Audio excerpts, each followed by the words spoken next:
नमस्कार विद्यार्थी मित्रांनो, मी मीरा भोपाळे स्वागत करते तुमचं जय हिंद पाठशाला या यूट्यूब चॅनलमध्ये।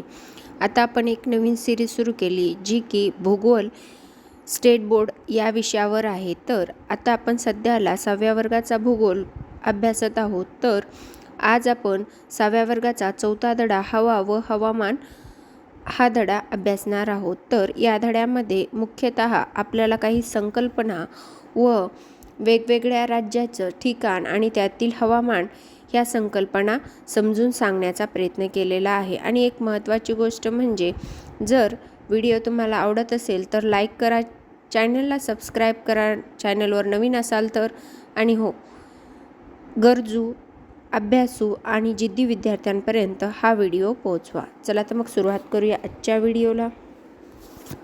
आता पहिल्याच पानावर त्यांनी मसुरी हे कर्कवृत्ताच्या उत्तरेस असल्याचे, तेथे सूर्याची उष्णता कमी पडते ही गोष्ट सांगितलेली आहे। मसुरी कर्कवृत्ताच्या उत्तरेस असल्यामुळे तेथे सूर्याची उष्णता कमी पडते ही गोष्ट लक्षात ठेवायची, कारण यानंतरच्या परीक्षेत यावर प्रश्न येऊ शकतो।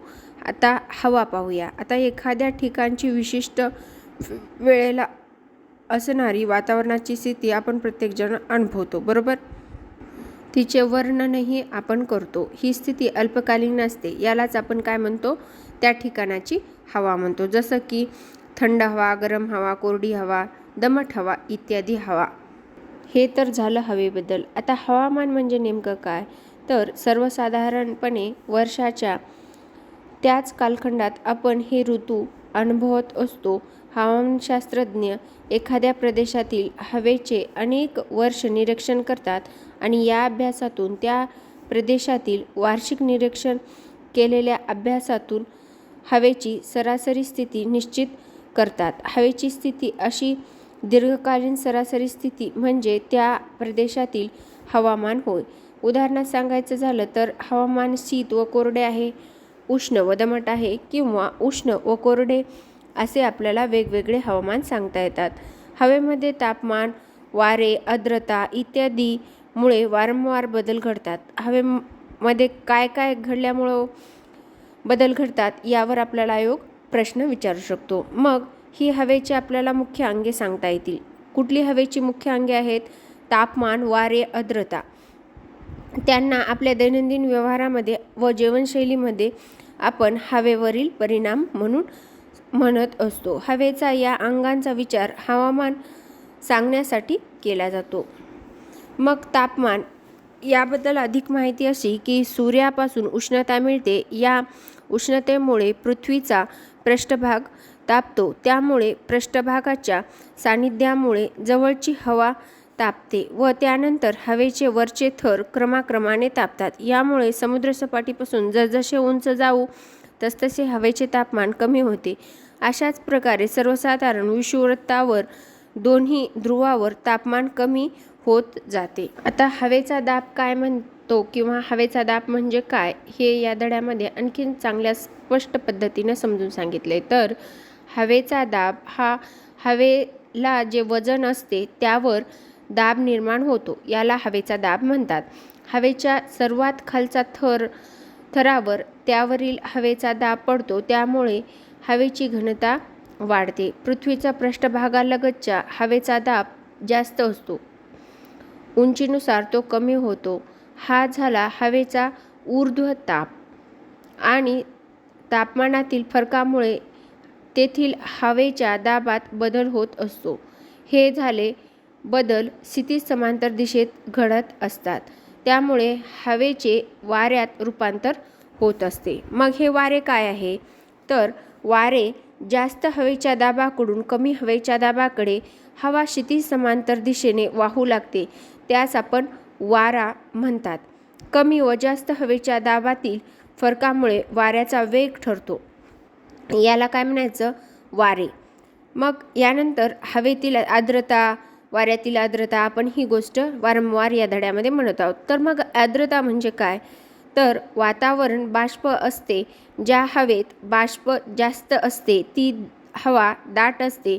वातावरणातील दमटपणा आर्द्रता असं म्हणतात। कशाला? दमटपणाला वातावरणातील। आर्द्रता म्हणतात. तर वातावरणातील आर्द्रतेचे प्रमाण तापमानावर अवलंबून असते. जास्त तापमानाच्या हवेमध्ये जास्त बाष्प मावू शकते. ही गोष्ट लक्षात ठेवायची, कारण यावर सुद्धा आयोग प्रश्न विचारू शकतो. यानंतर वृष्टी. हवेतील बाष्पाचे पाणी व हिम यात होणारे रूपांतर व ते पुन्हा पृथ्वीवर येणे यास आपण वृष्टी म्हणत असतो. वृष्टीचे भाग. पाऊस, हिम, गारा इत्यादी वृष्टीचे रूपे आहेत.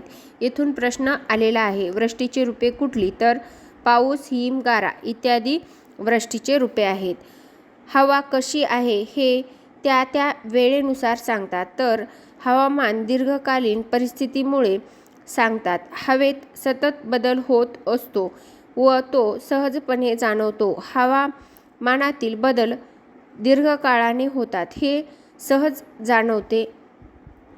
त्यामुळे अक्षावृत्तीय स्थान, समुद्रसपाटीपासून उंची, सानिध्य, सागरी प्रवाह हे घटक हवामानावर परिणाम करत असतात. याशिवाय पर्वतरांगा, जमिनीचे प्रकार, स्थानिक वारे इत्यादी घटकांचा देखील त्या त्या प्रदेशातील हवामानावर परिणाम होत असतो.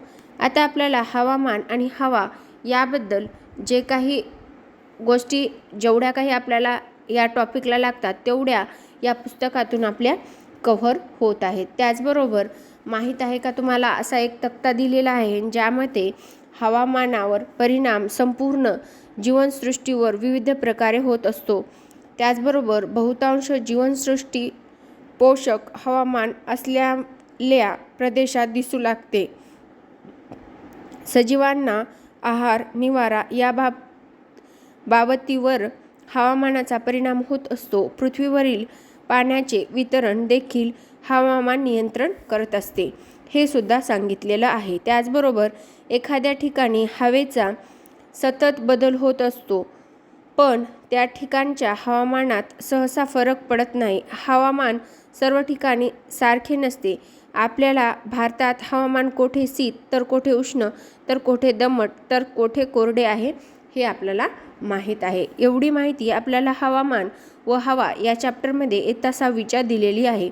ही माहिती खूप खूप खूप महत्त्वाची आहे, ज्यामुळे याच्यातली लाईन टू लाईन आपण लक्षात ठेवणं गरजेचं आहे. चला तर मग भेटूया पुढील व्हिडिओमध्ये. आज आता इथेच थांबूया आणि भेटूया पुढील व्हिडिओमध्ये. जास्तीत जास्त गरजू, मेहनती, जिद्दी विद्यार्थ्यांपर्यंत हा व्हिडिओ पोहोचवा आणि तुम्हाला जर हा व्हिडिओ आवडला असेल तर व्हिडिओला लाईक करा, जास्तीत जास्त शेअर करा आणि हो, चॅनलवर नवीन असाल तर चॅनलला सबस्क्राईब करा. व्हिडिओ शेवटपर्यंत पाहिल्याबद्दल धन्यवाद.